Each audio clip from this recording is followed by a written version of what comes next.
तो नमस्कार, आदाब, सत श्री अकाल, राम राम, खम्मा गणी दोस्तों। मैं रजनी स्वागत करती हूँ आपका हमारे चैनल द सक्सेस में। तो दोस्तों आज है 7 जून और आज के करंट अफेयर्स लेके मैं आपके सामने प्रस्तुत हूँ। तो बिना देरी किए शुरू करते हैं आज के करंट अफेयर।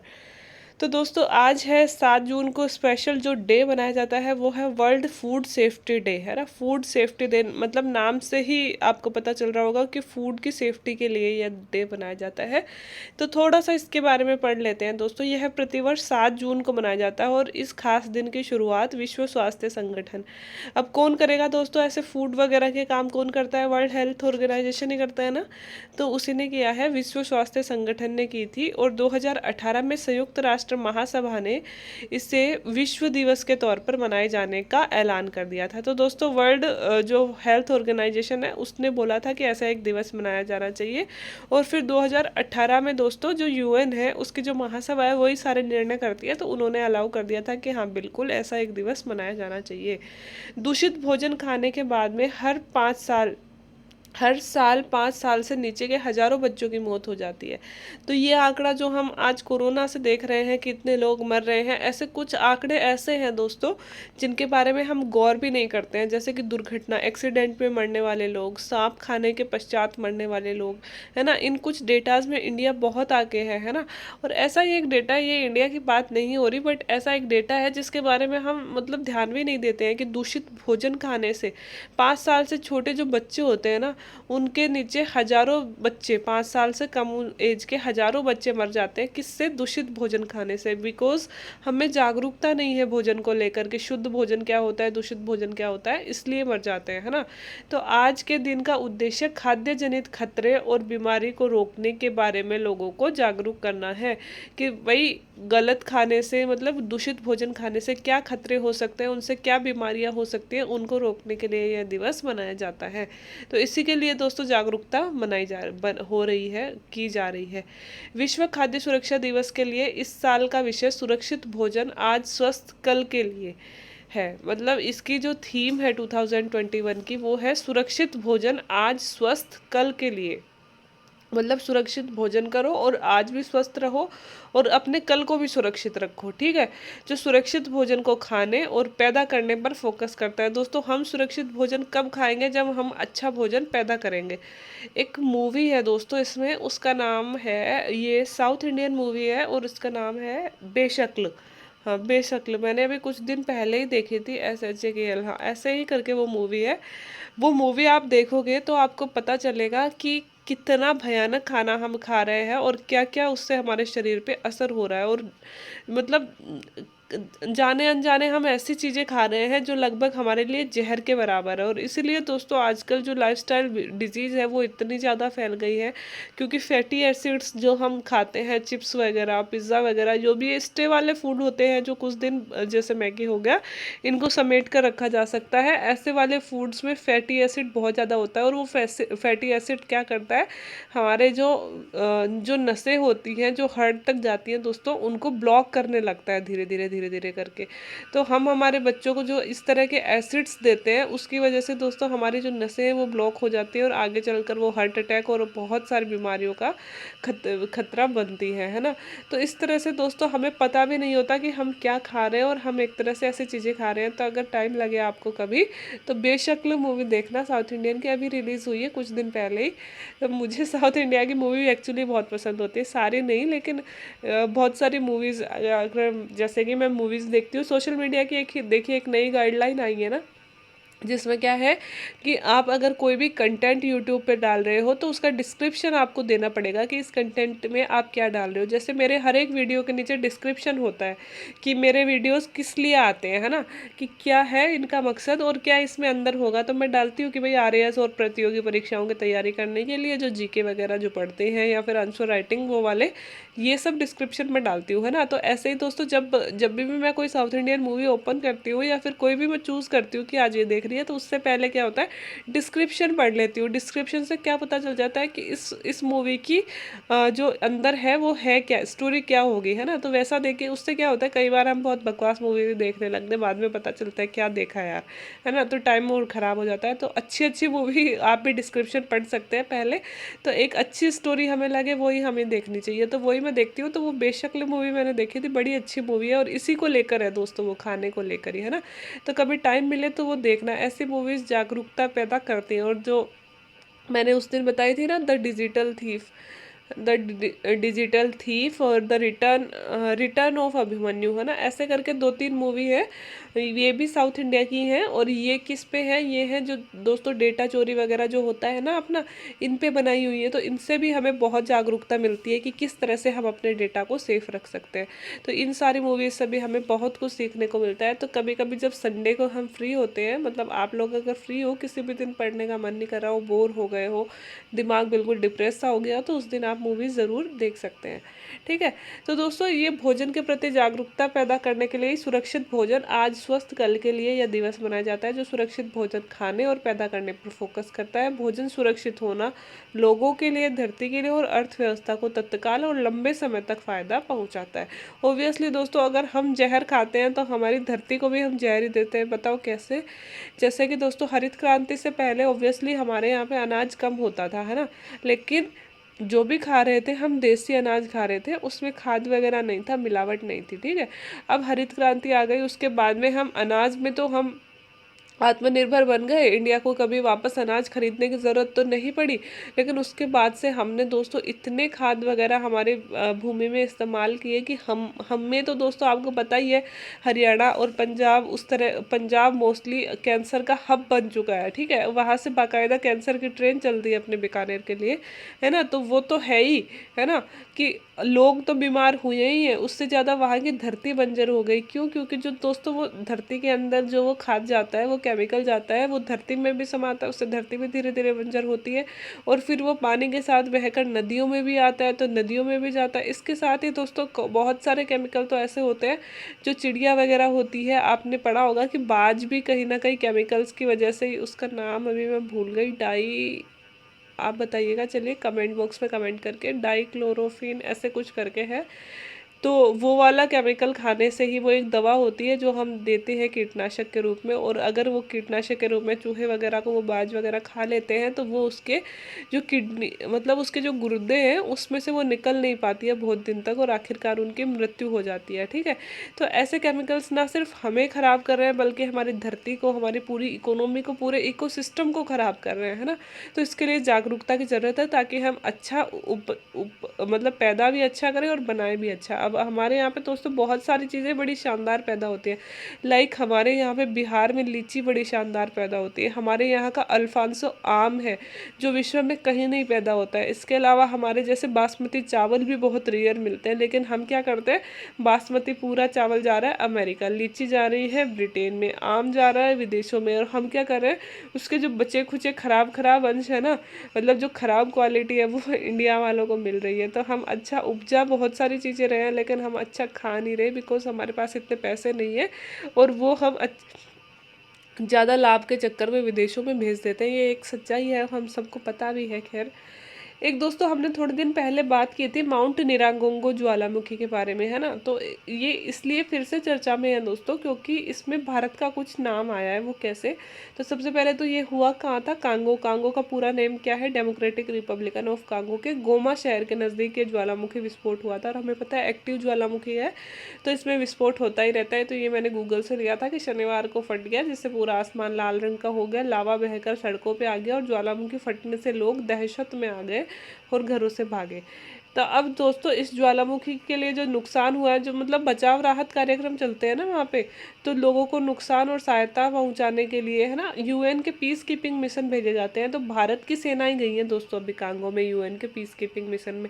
यूएन के पीस कीपिंग मिशन में दोस्तों यूएन ने अपनी शांति सेनाएं बना रखी है, जिसमें विश्व के बहुत सारे देशों के जो सैनिक हैं वो वहाँ पे जाते हैं, मतलब यूएन में रहते हैं। और वो अलग अलग देशों में, जैसे अफगानिस्तान में भी यूएस के पीस कीपिंग मिशन काम कर रहे थे, कभी पाकिस्तान में भी करते हैं और बहुत सारे देशों में लगा रखे हैं। जहाँ भी ज़रूरत होती है वहाँ पे ऐसी सेनाएं जाती हैं। तो दोस्तों अभी कांगो में हेल्प करने के लिए भारतीय सेनाएं गई थी, इसलिए ये चर्चा में है कि भारतीय सेना जो यूएन के पीस कीपिंग मिशन में, मतलब भारत के जो लोग हैं यूएन के पीस कीपिंग मिशन में है, वो कांगो में जाके उन्होंने कांगो के लोगों की बहुत सारी मदद की।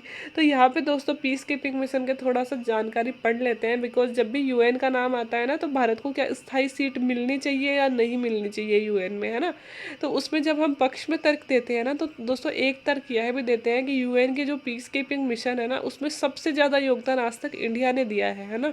तो वो पॉइंट मुझे याद आ गया, तो मुझे लगा थोड़ा सा पीस कीपिंग मिशन के बारे में भी बात कर लेंगे।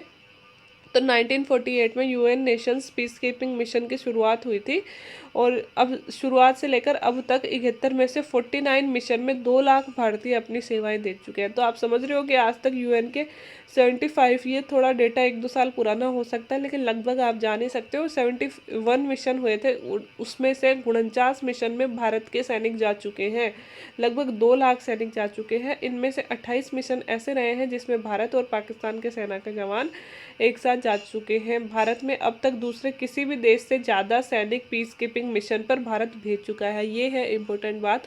तो जब भी कभी यूएन की बात चले, यूएन पीस कीपिंग की बात चले, या फिर वर्ल्ड लेवल पे भारत के वर्चस्व की बात चले, तो हम एक एग्जांपल ये दे सकते हैं कि यूएन के पीस कीपिंग मिशन में अब तक सारे देशों में सबसे ज़्यादा सेवाएं भारतीय सैनिकों ने ही दी हैं। 120 देशों की सेनाओं और पुलिस बल को मिलाकर संयुक्त राष्ट्र की शांति सेना तैयार हुई थी। तो कितने देश हैं दोस्तों इसमें? 120 देशों की सेना और पुलिस बल मिलाकर ये तैयार की गई थी। भारत, पाकिस्तान, बांग्लादेश, नेपाल के जवानों की संख्या कुल पीस कीपिंग फोर्स की 1/3। जो दोस्तों वैसे जो थोड़े गरीब देश होते हैं ना, जिन्हें अपने यहाँ पे रोजगार नहीं मिलता, उनमें से ही वैसे पीस कीपिंग मिशन में ज़्यादा जाते हैं। आप देख सकते हो भारत में, पाकिस्तान में, बांग्लादेश में, नेपाल में, है ना, यहाँ से ज़्यादा पीस कीपिंग मिशन में लोग गए हैं, और उसमें भी सबसे ज़्यादा भारत में गए हैं। तो थोड़ा सा डेटा याद करवाने के लिए मैंने ये वाला क्वेश्चन दिया है। एक तो ये बात कि इंडिया 71 में से 49 पीस कीपिंग मिशन में इंडिया की सेनाएं जा चुकी हैं, 2 लाख से ज़्यादा सैनिक जा चुके हैं, और 120 देश सेना मिलकर पीस कीपिंग मिशन तैयार किया गया था, जिसमें भारत का सर्वोच्च स्थान है दोस्तों, है ना। ये 3-4 डेटा आप बहुत सारे क्वेश्चन में अटैच करते हो। जब भी कोई यूएन की बात आती है, भारत के वर्चस्व की बात आती है, वहाँ पे किसी भी क्वेश्चन में यूज़ कर सकते हो। और इंटरव्यू में भी दोस्तों जब भी यूएन की कोई बात चलती है तो हम बोल सकते हैं, क्योंकि अभी मोदी जी का थोड़े दिन पहले यूएन में एक भाषण हुआ था, उसमें भी उन्होंने भी फिर से ये रिपीट किया था कि यूएन के पीस कीपिंग मिशन में अब तक सबसे ज़्यादा योगदान इंडिया ने दिया है। ठीक है। ब्लैक कार्बन क्या है दोस्तों? एक रिपोर्ट आई थी आज के पेपर में, वो रिपोर्ट तो मैंने आपको नहीं दिखाई है, लेकिन उस रिपोर्ट में यह कहा गया था कि ब्लैक कार्बन की वजह से जो हमारे ग्लेशियर्स है ना, वो बहुत तेज़ी से पिघल रहे हैं, है ना। तो यहाँ पे ब्लैक कार्बन क्या होता है, क्या है वो सामान्य कार्बन ही होता है या कुछ अलग होता है? तो वो थोड़ा सा ब्लैक कार्बन के बारे में जान लेते हैं। तो इसलिए मैंने ये वाला क्वेश्चन दे दिया कि ब्लैक कार्बन क्या है, क्योंकि क्लाइमेट चेंज हमसे पूछ ही लिया जाता है किसी ना किसी रूप में, और फिर ग्लेशियर के बाद तो क्लाइमेट चेंज यूज़ करेंगे तो आएगी ही।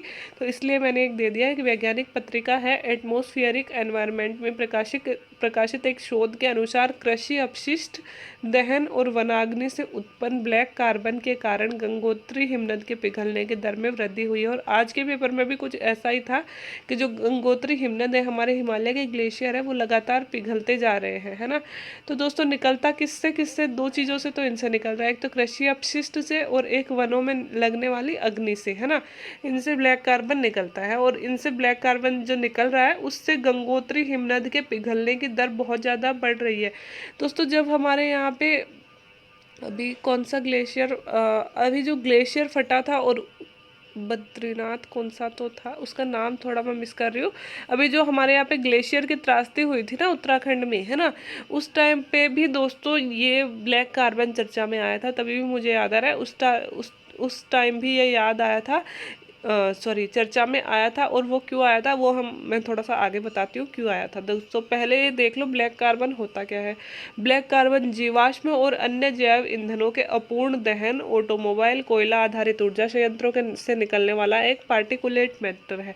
जो दोस्तों हम गाड़ी चलाते हैं, उद्योग लगाते हैं, है ना, ऑटोमोबाइल्स हो गए, इनके अपूर्ण दहन से जो कार्बन निकलता है उसे ही हम क्या बोलते हैं? ब्लैक कार्बन बोलते हैं। और एक पार्टिकुलेट मैटर होता है, पीएम होता है ये, ठीक है। यह एक अल्पकालिक जलवायु प्रदूषक है जो उत्सर्जन के बाद कुछ दिनों से लेकर कई सप्ताह तक वायुमंडल में बना रहता है। इसकी विशेषता यही है, जैसे ये निकलता है ना दोस्तों, तो ये बहुत सारे दिन तक वायुमंडल में लटका रहता है। पीएम होते हैं, मतलब पार्टिकुलेट मैटर बहुत हल्के होते हैं, तो आसानी से डिग्रेड नहीं हो पाते हैं ना, तो ये मतलब जलवायु में बहुत सारे दिनों तक थमे रहते हैं। ठीक है, वायुमंडल में इसके अल्प स्थायित्व के बावजूद यह जलवायु, हिमनदों, कृषि, मानव स्वास्थ्य पर व्यापक प्रभाव डालता है। वैसे तो कह रहे हैं कि भाई कुछ दिनों तक ही रुकता है, जैसे कि प्लास्टिक वगैरह तो बहुत सालों तक रुकता है ना, लेकिन ये कुछ दिनों तक रुकता है, मतलब कुछ सप्ताह तक रुकता है ना, तो उनके मुकाबले तो यह बहुत कम रुकता है। लेकिन यह दोस्तों विशेषकर जलवायु पर और हिमनदों पर और कृषि और मानव पर मतलब इसमें हिमनद में हमेशा जब भी हिमनद जो पिघलने की बात आती है ना, वहाँ पे ना ब्लैक कार्बन का नाम आ ही जाता है। इन पे ये बहुत ज़्यादा प्रभाव डालता है। ठीक है, तो वैज्ञानिकों के एक समूह द्वारा समताप मंडल में 18 किलोमीटर की ऊंचाई तक इन कणों के उपस्थित होने के साक्ष्य मिले हैं। तो हमें पता है समताप मंडल लगभग क्षोभ मंडल 8 से 18 किलोमीटर तक है, उसके ऊपर समताप मंडल शुरू हो जाता है। तो लगभग समताप मंडल तक इन कणों की उपस्थिति पहुंची है ना, वहां तक ये कण मिले हैं। इसका प्रभाव यह होता है कि ब्लैक कार्बन कण लंबे समय तक एक वातावरण में उपस्थित रहते हैं और ओजोन परत को भी ये नुकसान पहुंचाते हैं और अन्य रासायनिक प्रतिक्रियाओं के लिए एक बेहतर स्थिति, और भी बहुत सारी रासायनिक प्रतिक्रियाएं करते हैं और ओजोन को भी डिग्रेड करते हैं। साथ ही दोस्तों जो हमारे ग्लेशियर होते हैं ना, हमारे ग्लेशियर, उनके क्या होते हैं, ब्लैक कार्बन आके चिपक जाते हैं, है ना, तो चिपक जाते हैं, तो चिपकने से दोस्तों फिर उसका टेम्परेचर ये बढ़ा देते हैं। जैसे हमारे ग्लेशियर पहाड़ी तो होते हैं बर्फ के, उनके आगे चिपक गए और फिर उनका टेम्परेचर हाई कर देते हैं चिपकने से। तो टेम्परेचर हाई होने से क्या होगा, ये जल्दी पिघलेंगे और जल्दी पिघलेंगे तो फिर इसमें बाढ़ आएगी, मतलब ये कमजोर हो जाएंगे ना ग्लेशियर। जो हमारा अभी जो ग्लेशियर विस्फोट हुआ था ना, मतलब ग्लेशियर की वजह से ही तो वो बाढ़ आई थी, बर्फ का एक बहुत बड़ा टुकड़ा टूट कर गिर गया था, बड़ा ग्लेशियर टूट कर गिर गया था, उसकी वजह से ही तो वो बाढ़ आई थी। तो उसमें ये कहा गया था कि यूरोप की वजह से जो उत्तर से जो हवाएं आती है ना, उनके साथ वहाँ का प्रदूषण, एशिया और यूरोप का प्रदूषण ये हवाएं ले आती हैं, जो सर्दियों भी आती है और इनके चिपक जाती है। इनके चिपकने से क्या होता है, अब जो वो ग्लेशियर है उसके चिपक गई, उसके चिपकने से क्या हुआ कि इनकी जो दर है मतलब पिघलने की वो ज़्यादा हो गई, क्योंकि इनका टेम्परेचर बढ़ गया। अब दर ज़्यादा होने से जल्दी पिघलेंगे, है ना। पहले क्या होता था कि बर्फ़ जमी हुई होती थी तो पिघलते नहीं थे, और अब वैसे भी हम पोल्यूशन बहुत कर रहे हैं और ऊपर से ये कार्बन, ये पोल्यूशन से भी आ रहे हैं प्लस हवाओं से भी आ रहे हैं, है ना, क्योंकि हवाओं से ये पश्चिमी मतलब यूरोपीय देशों से आ रहे थे। ठीक है, इन सब की वजह से उस ग्लेशियर में विस्फोट हुआ था। और ऐसी स्थिति में यहाँ बताने की कोशिश कर रही हूँ कि ग्लेशियर्स को ये जो ब्लैक कार्बन है बहुत ज़्यादा नुकसान पहुँचाता है, प्लस ओजोन को तो नुकसान पहुँचाता ही है। ब्लैक कार्बन जैसे वायु प्रदूषक में गर्भवती माँ के फेफड़ों के माध्यम से प्लेसेंटा में स्थापित होने की क्षमता भी होती है, जिससे शिशु पर भी गंभीर परिणाम प्रदर्शित होते हैं। दोस्तों पार्टिकुलेट मैटर्स जो होते हैं वो इतने पतले होते हैं कि हमारी सांस के साथ आसानी से हमारे शरीर में चले जाते हैं, और अगर कोई प्रेग्नेंट वूमन होती है तो प्लेसेंटा जिसमें शिशु रहता है उस तक जा सकते हैं और उसके शिशु पर भी गंभीर परिणाम ये कर सकते हैं। तो इतने नुकसान ब्लैक कार्बन के होते हैं, तो आप समझ सकते हो कि क्या क्या इसके नुकसान होते हैं। और अभी एक स्टडी आई है जिसमें ये बोला गया, आज के पेपर में आई थी वो, जिसमें ये बोला गया कि हमारे ग्लेशियर को मेल्ट करने में सबसे ज़्यादा योगदान इस ब्लैक कार्बन का ही है। और ब्लैक कार्बन कहाँ से निकलता है, क्या प्रभाव डालता है, कितने दिन तक वायुमंडल में रहता है, ये सारी चीज़ें हमने इस क्वेश्चन में डिस्कस कर ली। तो मकसद यहाँ पे ये था कि क्लाइमेट चेंज से रिलेटेड कोई भी क्वेश्चन आता है तो आप यहाँ पे इस चीज़ को रिलेट कर सकते हो। इंटरव्यू में जब भी कोई क्वेश्चन पूछते हैं ना, तो ब्लैक कार्बन का नाम लेके 2-3 एग्जाम्पल आप दे सकते हो कि सर ग्लेशियर पिघलने का कारण बनता है, ओजोन का बनता है, और गर्भस्थ माँ के बच्चे तक को भी नुकसान पहुँचा सकता है ना। तो ऐसे दे दोगे तो अच्छा लगेगा क्वेश्चन। एक दोस्तों आपको सबको पता ही होगा जो पेपर पढ़ रहे हैं, जयपुर का मेयर में जो विवाद हुआ है, 2 मेयर हैं दोस्तों जयपुर में। तो एक जो ग्रेटर जयपुर की मेयर है सौम्या गुर्जर, उनको अपने पद से अपदस्थ कर दिया, सस्पेंड कर दिया गया है ना, बर्खास्त कर दिया गया है। तो ये क्यों किया गया है, क्या था मैटर और किस नियम के तहत किया गया है, तो थोड़ा सा वैसे चुनावी मुद्दा है, मेंस के लिए इम्पोर्टेंट नहीं है, मेंस में नहीं पूछा जाएगा, बट जिसका अभी इंटरव्यू है 21 से, और वो जयपुर के है या फिर जयपुर के ना भी हुए। मेरी एक फ्रेंड है जो सीकर की है और उससे सारे क्वेश्चन जयपुर पे पूछे गए थे, एक भी सीकर से क्वेश्चन नहीं पूछा गया था। तो ऐसी घटनाएं भी कई बार हो जाती हैं। तो जयपुर बिकॉज अपनी राजधानी है तो उससे रिलेटेड क्वेश्चन तो हमें पता होना ही चाहिए। तो दोस्तों अभी जो ग्रेटर जयपुर की मेयर है सौम्या गुर्जर, उनको बर्खास्त कर दिया गया है। राजधानी के जयपुर ग्रेटर निगम में कमिश्नर और पार्षदों के बीच में हाथापाई मामले में दोस्तों, जयपुर ग्रेटर निगम में एक पद तो होता है कमिश्नर का, है ना, और पार्षद तो सदस्य होते ही हैं, और उन सब का जो अध्यक्ष होता है वो होता है मेयर, है ना। तो कमिश्नर और जो पार्षद है दोस्तों, उनमें हाथापाई हो गई थी। कमिश्नर ने आरोप लगाया था कि कुछ लोगों को ले जाकर अंदर उन्हें पीटा गया, है ना। ये जो पार्षद है ना, इन्होंने कुछ लोगों को जो कमिश्नर के साथ थे उनको पीटा अंदर ले जाकर, है ना। तो उसकी जांच हुई, और जांच में जो मेयर डॉक्टर सौम्या गुर्जर सहित 3 पार्षदों को निलंबित कर दिया गया है। तो सौम्या गुर्जर को भी और उनके साथ 3 पार्षदों को अब सस्पेंड कर दिया गया है। जिन पार्षदों पर कार्रवाई हुई है उनमें पारस जैन, शंकर शर्मा, अजय चौहान है। ये हमारे लिए इम्पोर्टेंट नहीं है, नाम वाम जाना। सरकार ने इस मामले में नगर पालिका एक्ट 39(3) के तहत जांच करने के आदेश दिए हैं। तो दोस्तों, जांच के आदेश, अगर दोस्तों मेयर के खिलाफ कोई कार्रवाई होती है तो किस नियम के तहत जांच के आदेश दिए जा सकते हैं, तो वो है 39(3), ठीक है। तो ये थोड़ा सा याद रख लेना। बता दें कि पद पर बने रहने की वजह से जांच प्रभावित हो सकती थी, ऐसे में मेयर समेत 3 पार्षदों को निलंबित कर दिया गया। अगर वो पद पर बने रहते तो ऑब्वियस सी बात है दोस्तों कि जांच प्रभावित होगी। जैसे किसी के खुद के खिलाफ ही, मान लो सुप्रीम कोर्ट के जस्टिस हैं, उनके खिलाफ जांच हो रही है, और अगर कमेटी में उनको ही ले लिया जाए तो फिर थोड़ी जांच असली होगी, है ना। तो फिर तो जांच में गड़बड़ी होने की संभावना ही है। तो ऐसा ही यहाँ पे हुआ है। तो इसलिए दोस्तों मेयर को सस्पेंड कर दिया गया और उन पार्षदों को सस्पेंड कर दिया गया है, ताकि जो भी जांच की जाए आगे वो सही की जाए। अगर जांच में वैसे निर्दोष साबित होंगी तो इन्हें फिर से पद दे दिया जाएगा। बस जांच के लिए अभी सस्पेंड इन्हें किया गया है।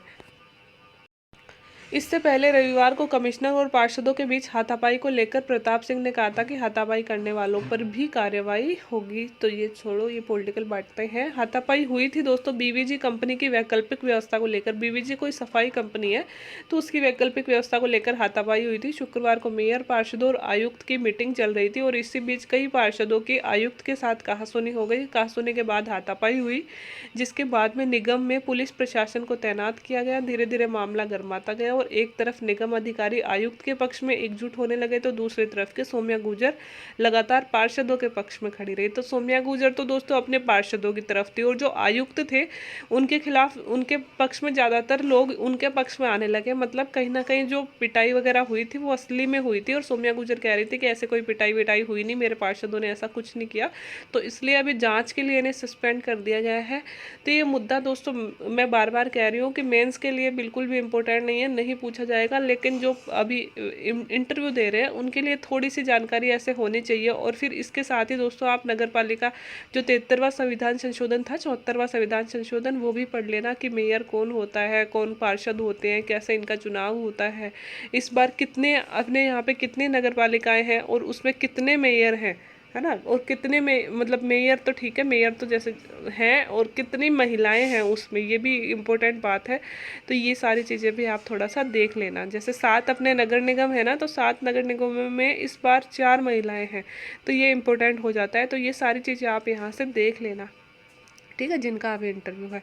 एक दोस्तों, मौद्रिक समीक्षा कमेटी अक्सर चर्चा में आती रहती है। तो पहले मौद्रिक समीक्षा कमेटी 1916 में डिसाइड की गई, 1916 नहीं, 2016 में डिसाइड की गई थी। तो वही मौद्रिक समीक्षा कमेटी अब आगे भी रहेगी। कल परसों इस पर डिसीजन आया था, इसलिए एक हिंदू में छोटा सा लेख आया था कि मौद्रिक समीक्षा कमेटी क्या होती है। और एक्चुअली ये कई बार पूछा भी जाता है, मेंस में भी बहुत बार पूछा जाता है कि मौद्रिक समीक्षा कमेटी जो हमारी मौद्रिक नीति बनाती है ना, उसमें कौन कौन होते हैं, ठीक है। ये क्वेश्चन इंटरव्यू में भी पूछा गया और ये मेंस में अक्सर पूछा जाता है ना।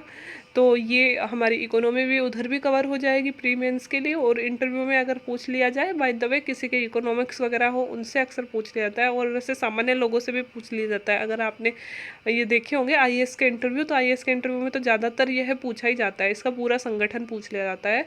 तो हो सकता है हमें भी पूछ लिया जाए, इसलिए मैंने क्वेश्चन ले लिया। तो दोस्तों, आरबीआई की मौद्रिक नीति समिति भारतीय रिजर्व बैंक अधिनियम 1934 के तहत स्थापित एक संवैधानिक निकाय है। तो दोस्तों, हमारा जो आरबीआई है उसकी जो रिजर्व बैंक अधिनियम, आरबीआई अधिनियम 1934 है, उसके तहत ये नीति गठित की गई थी, समिति गठित की गई थी, और एक संवैधानिक निकाय है यह। आर्थिक विकास के लक्ष्य को ध्यान में रखते हुए मुद्रा स्थिरता को बनाए रखने हेतु कार्य करती है, कि हमारा आर्थिक लक्ष्य सही हो प्लस हमारी मुद्रा स्थिरता, सबसे बड़ी चीज़ यही है, मुद्रा स्थिर हो जाए, स्थिर रहे, मतलब डिवैल्यूएशन नहीं हो जाए, मुद्रा का अवमूल्यन नहीं हो जाए, है ना, महंगाई ज़्यादा नहीं बढ़ जाए। ये सारे काम हमारी मौद्रिक समिति सरकार के साथ मिलकर तय करती है। तो इसमें मोस्ट इंपॉर्टेंट रोल आरबीआई की मौद्रिक समिति का ही रहता है, वो ही सारे डिसीजन करती है। ठीक है, अगर संरचना की बात करें तो मौद्रिक समिति भारत सरकार द्वारा गठित एक समिति है, जिसका गठन ब्याज दर निर्धारण को अधिक उपयोगी और पारदर्शी बनाने के लिए 27 जून 2016 को किया गया था। तो ब्याज दर निर्धारण कौन सी, जो repo rate, reverse repo rate, CLR, वो सारी डिसाइड होती है ना, उन सबको की एक ढंग से भाई एक ऐसी एक समिति हो जो स्पष्ट हो, जो जिसका सिर्फ यही काम हो, इसी पे रिसर्च करे, उसके लिए दोस्तों 27 जून 1916 को यह स्पेशल समिति गठित की गई थी इन सारी चीज़ों के डिसाइडेशन के लिए। ठीक है, अध्यक्ष की बात करें तो आरबीआई का जो गवर्नर होता है वही इसका पदेन अध्यक्ष, पदेन अध्यक्ष का मतलब जो भी आरबीआई के गवर्नर के पद पे होगा, इस ये मतलब ये जो पद होता है ना आरबीआई के अध्यक्ष का, इस पद पर जो भी व्यक्ति होगा वही जो आरबीआई की ये मॉनेटरी कमेटी है उसका भी अध्यक्ष होगा, उसे बोलते हैं पदेन अध्यक्ष। मतलब कि जो हमारे नीति आयोग के अध्यक्ष कौन होते हैं, प्रधानमंत्री होते हैं, तो वो प्रधानमंत्री सिर्फ नरेंद्र मोदी रहेंगे तब तक थोड़ी अध्यक्ष होंगे, प्रधानमंत्री कोई भी हो, कोई भी बने, वो सब जो भी प्रधानमंत्री बनेगा वो नीति आयोग का भी अध्यक्ष बनेगा, तो उसे क्या बोल देंगे, पदेन अध्यक्ष। मतलब वो पद है ना, उस पर कोई भी व्यक्ति बैठे वो ही अध्यक्ष होगा। तो यहाँ भी दोस्तों आरबीआई का जो गवर्नर होता है वही मौद्रिक समिति कमेटी का इसका अध्यक्ष होता है, तो वो पदेन अध्यक्ष होते हैं। ठीक है, सदस्य बहुत इंपॉर्टेंट है दोस्तों, इसके अध्यक्ष कौन होते हैं, इसके सदस्य कौन होते हैं, बहुत बार पूछते हैं। तो आरबीआई रिजर्व बैंक अधिनियम के प्रावधानों के अनुसार मौद्रिक नीति समिति के 6 सदस्यों में से 3 सदस्य आरबीआई से होते हैं और 3 सदस्यों की नियुक्ति केंद्रीय बैंक द्वारा की जाती है। तो दोस्तों इसमें 3 सदस्य होते हैं, 6 सदस्य होते हैं, एक अध्यक्ष हो गया, 6 सदस्य हो गए। तो 6 सदस्यों में से 3 सदस्य तो आरबीआई से होते हैं और अन्य जो 3 सदस्य होते हैं वो केंद्रीय बैंक द्वारा नियुक्त किए जाते हैं। ठीक है, तो ये चीज़ भी आप याद रख सकते हो। और अगर इसके निर्णय करने हो, जैसे सारे निर्णय होते हैं कि इस बार भाई रेपो रेट कितनी रहेगी, रिवर्स रेपो रेट कितनी रहेगी, है ना, ये सारे निर्णय करने हैं, तो यह निर्णय समिति बहुमत के आधार पर करती है। इसीलिए दोस्तों 6 सदस्य हैं और एक अध्यक्ष हो गया ना, तो 7 सदस्य हो गए। तो यह निर्णय समिति बहुमत के आधार पर करती है। समान मतों की स्थिति में रिजर्व बैंक का गवर्नर अपना निर्णायक मत देता है। तो दोस्तों वैसे तो 6 सदस्य हैं, तो 4 सदस्यों और 2 सदस्यों ने दे दिया तो निर्णय हो जाएगा, लेकिन अगर 3-3 से बराबर मत जब हो जाएंगे, जब कौन देगा निर्णायक मत, तब देगा गवर्नर। जिस तरह से हमारा लोकसभा अध्यक्ष, सेम वही सिचुएशन होती है ना, कि नॉर्मली लोकसभा अध्यक्ष जो होता है वो किसी भी विधेयक पर मत नहीं देता है, लेकिन अगर विधेयक पर बराबर की स्थिति पैदा हो जाए तब वह अपना निर्णायक मत देता है। ठीक है, वैसे ही सेम सिचुएशन यहाँ भी है। कार्य प्रणाली यह महंगाई दर को प्राप्त करने के लिए रेपो रेट का निर्धारण करती है। मतलब सारी रेट्स का निर्धारण वैसे यही करती है। महंगाई दर मतलब ये रेट जो है हमारी 2 प्लस माइनस होनी चाहिए, मतलब 4 प्लस माइनस होनी चाहिए, है ना, इतनी होनी चाहिए, मतलब 4% से ऊपर यह नहीं जानी चाहिए जो हमारी महंगाई दर है। तो इसको दोस्तों इसी को मैनेज करने के लिए सारा काम किया जाता है। तो यह कार्य कौन करती है, यह कमेटी ही करती है। तो ये था दोस्तों इसके बारे में सारा डिटेल। ये मौद्रिक समीक्षा नीति आप पढ़ ही लेना है, मेंस के लिए भी बहुत इंपॉर्टेंट है और ये इंटरव्यू के लिए भी बहुत इंपॉर्टेंट है। अच्छे से इसको देख लेना, कब बनी थी, किस अधिनियम के तहत बनी थी, कौन अध्यक्ष होता है, कितने सदस्य होते हैं, निर्णय कैसे लेते हैं और कार्य क्या होते हैं। अब ये हमारे करंट अफेयर चल रहे हैं तो मैंने डिटेल में कार्य नहीं दिए। अगर डिटेल में कार्य हो तो 4-5 कार्य भी आप जब ये क्वेश्चन बनाओ ना, तो इसके साथ में जैसे संरचना तो मैंने यहाँ सारी समझा दी, इसके साथ में आप सर्च करके किसी भी बुक से देख के या फिर ऑनलाइन सर्च कर लेना, इसके 4-5 कार्य भी स्पेशली लिख लेना, क्योंकि इकोनॉमिक्स से अगर बुक्स में से कभी क्वेश्चन बनते हैं ना तो वैसे ही बनते हैं। मौद्रिक समिति की जो कार्य प्रणाली मौद्रिक समिति के संगठन को समझाते हुए उसकी कार्य प्रणाली समझाइए। तो संगठन में तो ये सारी चीज़ें बता दोगे जो मैंने यहाँ पे समझाई, फिर कार्य प्रणाली में इसके कार्य बताओगे, है ना। तो कार्य में एक ही थोड़ी बताओगे कि महंगाई को कंट्रोल करते हैं, उसके साथ 3-4 छोटे मोटे कार्य और बता देना जो आप गूगल से कहीं से भी सर्च करके क्वेश्चन में लिख लेना, तो आपका मेंस का क्वेश्चन भी तैयार हो जाएगा। तो ये थे दोस्तों आज के करंट अफेयर्स। उम्मीद है आपको अच्छे लगे होंगे। अच्छे लगे हो तो like share and subscribe my channel. बाकी वीडियो देखने के लिए थैंक यू सो मच।